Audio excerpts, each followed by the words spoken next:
In 1942 het Van Niekerk en Kroep amptelik in Piketberg aangekom. Henny van Niekerk en Sam Kroep het 2 huise direk agter mekaar gekoop.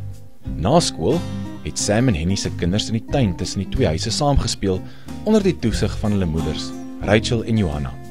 Henny en Sam het 'n perseel met besigheidsregte vir £2000 by 'n horlosiemaker met die naam van J. Moller oorgekoop. Die perseel het skuins oor kan die pad van Henny en Sam se huise gelê. So het Afrikaner en Jood as 2 families hulle planne vir die nuwe besigheid op Piketberg begin uitdink. Toe die perseel gekoop is 'n werkswinkel en fabriek opgerig. Met tyd en teen die 1950s het Van Niekerk en Kroep nog grond gekoop en die perseel uitgebrei. Werknemers soos Arend Visser, Gideon Smit, Japie Dippenaar en Alwin en Thys Rousseau het self die perseel geskraap en later met dinamietgate uitgeskiet. Omring deur Langstraat, Kloof en Kerkstraat het Van Niekerk en Kroep aan die onderste grens van Piketberg gelê. Op Kerkstraat is die bekende landbouhuis gestig. Henny en Sam wou aanvanklik nader aan Piketberg se spoorwegstasie hulle perseel bou. Aangesien alle trekkers, masjinerie en implemente met die spore aangekom het, was die vervoer van die honderde kratte 'n groot gedoente. Trekkers en waans is kort gesien met 'n krat van Niekerk en Kroep se masjinerie op. In die 1940s het Van Niekerk en Kroep hoofsaaklik tweedehandse Alice Chalmers trekkers, Sunshine Stropers en John Deere selfbinders gekoop en weer verkoop. As gevolg van die Tweede Wêreldoorlog was die enigste beskikbare trekkers en implemente steeds hoofsaaklik tweedehandse masjinerie. As gevolg van hierdie tendens moes baie landboumasjineriehandelaars ervare kundiges aanstel om herstelwerk te doen. Bekende werktuigkundiges wat vanaf die 1940s by die besigheid was onder andere Salie van der Merwe, Gideon Smit, Sakkie Burger en Thys Rousseau. Teen 1950 het Van Niekerk en Kroep 'n volwaardige werkswinkel en draaibank afdeling gehad. Die werkswinkel en draaibank afdeling was hoofsaaklik verantwoordelik vir alle herstelwerk, asook die produksie van parte en onderdele vir verskeie trekkers, stropers en landbouimplemente. Een van die hoofde van die werkswinkel was Salie van der Merwe, asook Henny van Niekerk se jongere broer Willem. Salie van der Merwe, nes Henny van Niekerk, het sy eerste ervaring van die landbou en sy mekanisasie gekry toe hy as jong man met Flip Olivier se dorsmasjiene op die plase help dors het. Salie het tot 1971 by die besigheid gewerk en die werkswinkel bestuur. Saam met Henny het hulle verskillende bestaande landbouimplemente vir die Suid-Afrikaanse boer verbeter en later self gebou. Nog 'n legende in die geskiedenis van die ontwikkeling van Niekerk en Kroep was Arend Visser, wat vir byna 30 jaar die draaibankafdeling bestuur het. In die draaibankafdeling was daar ook 'n volwaardige engine afdeling wat deur Hugo Ehlers bestuur was. Na Visser se aftrede het Hugo Ehlers die bestuur van die draaibank en engine afdeling tot en met sy aftrede in 2005 aangepak. Onder die leiding en diens van die besigheid se bekwame werktuigkundiges, swysers en draaiers het die besigheid se diens uiters bekend geword en boere reg oor die Kaapse provinsie gelok. 'n Jaar na die beëindiging van die Tweede Wêreldoorlog het Henny van Niekerk en sy vrou Johanna op 'n skip geklim en na Amerika gereis. Henny het toe 'n ooreenkoms met die Amerikaanse landboumasjinerie besigheid J.I. Case aangegaan en die amptelike agentskapregte vir Case masjinerie vir die Kaapse provinsie verkry. Case was bekend vir sy duursame bou van landbougereedskap wat gemaak was vir die rowwer Amerikaanse terrein. Ander amptelike agente vir Case landboumasjinerie in Suid-Afrika was gebroers Mangold vir die ou Transvaal provinsie, E.W. Terry and Company vir die noordelike dorpe van Bulawayo, Salisbury en Lusaka en natuurlik Van Niekerk en Kroep wat die ou Kaap provinsie verteenwoordig het. Na die beëindiging van die Tweede Wêreldoorlog het dit baie belangrik geword vir handelaars om amptelike lisensiering vir die verkoop van oorseese handelsregte te kry. Elke area of dorp het 'n besigheid gehad wat 'n spesifieke reeks of handelsmerk verteenwoordig het. Met die verkryging van die amptelike regte vir die verkoop van keismasjinerie het Van Niekerk en Kroep kundige agente en verkoopsmanne na verskeie landbouskoue reg oor die Kaap provinsie gestuur. Onder andere was daar skoue in Piketberg, Robertson, Rosebank, Woester, Kaapstad en ander dorpe. Hier het handelaars die geleentheid gehad om met hulle reeks en masjinerie te spog. Van landboumasjinerie en trekkers tot motorkarre en perde is amper alles by die skoue vir die dorpsmense uitgestal. Skoue Soos vandag ook, het 'n belangrike deel van die bemarking van landboumasjinerie, handelsmerke en handelaarskappe gevorm. Jan Langeveld, Willa van der Merwe, Martinus Koorts en Okkie van der Merwe het die verkope van die besigheid bestuur. Weens sy duursame bou en geskiktheid vir die rowwer Suid-Afrikaanse terrein, was Keis 'n bekende landbouhandelsmerk onder die boere in die 1940s en vroeë 50s. Van Niekerk en Kroep het honderde kratte van parte en komponente jaarliks ontvang.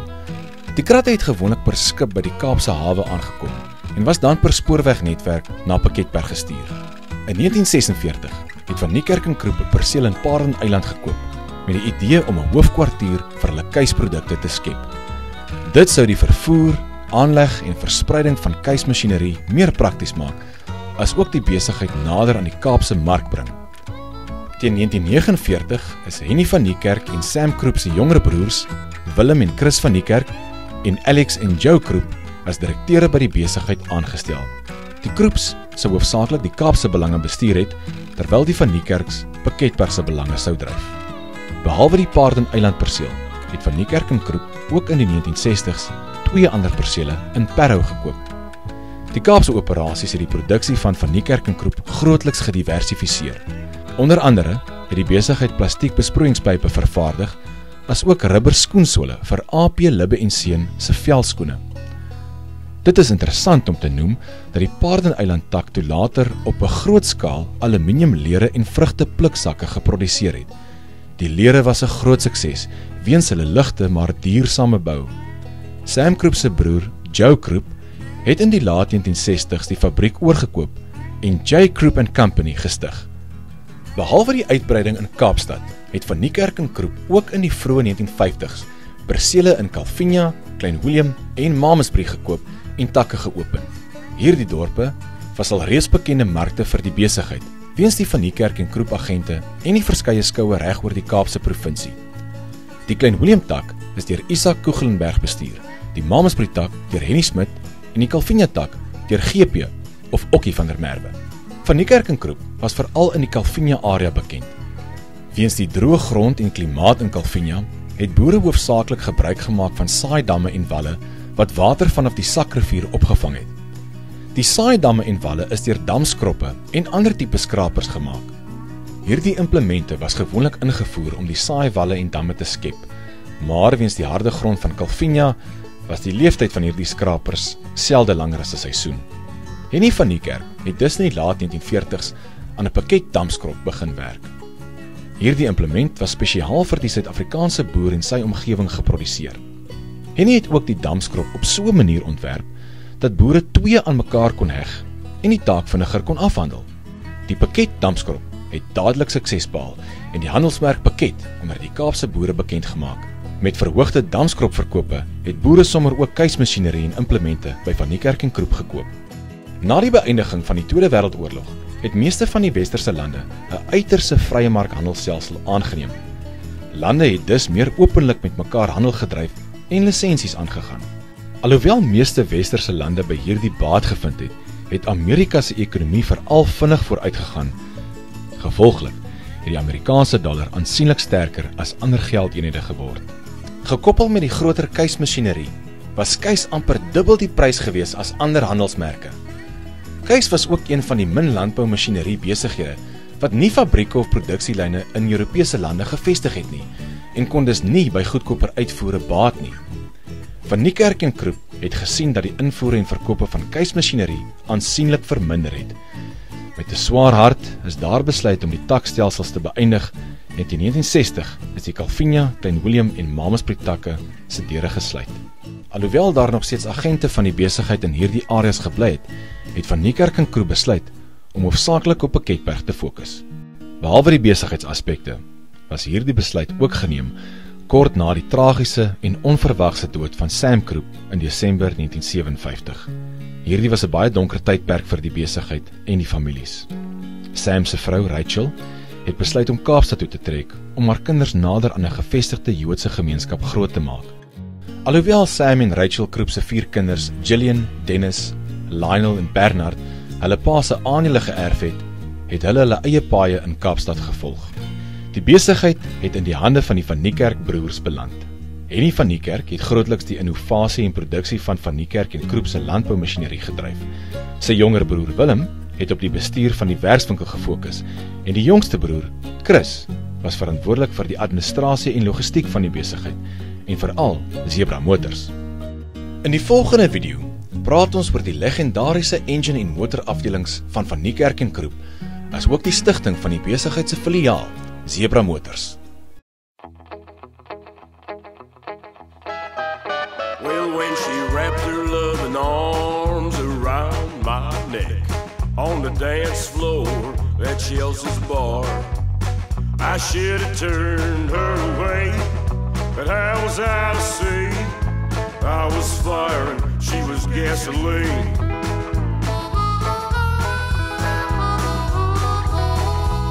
But we were both sad and lonely after what death had done. But like rattlesnakes kicked across the ground. Our true loves were dead and our hearts were full of grief. I was fire and she was gasoline. Good God, I was fire and she was gasoline.